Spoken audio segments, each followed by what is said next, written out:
Hey, do you know how much carbon dioxide was emitted to produce this plate of atta? No, let's find out.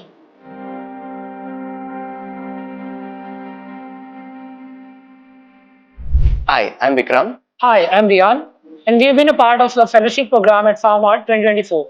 For the last 2 months, we have been working on a project to build a carbon accounting model for the entire Indian food supply chain. Currently, food emissions account for 26% of global greenhouse gas emissions, and supply chain emissions are 11.4 times higher for food producers than its own emissions.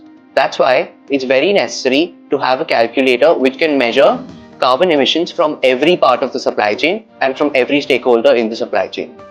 To build this calculator, we broke the supply chain into different parts.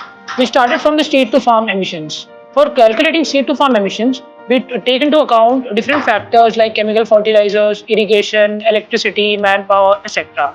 Then we move on to logistics. We again divided the logistics into three parts: first mile, middle mile, and the last mile.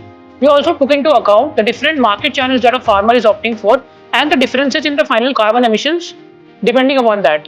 Then we moved on to processing emissions. For processing emissions, we took into account the electricity usage, water usage, as well as the human labor involved.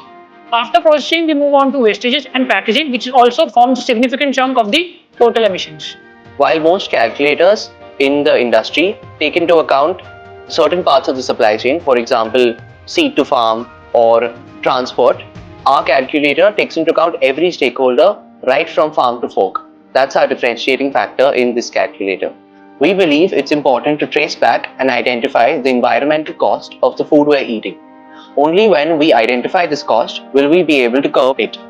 That's the only way we can ensure a sustainable future of food.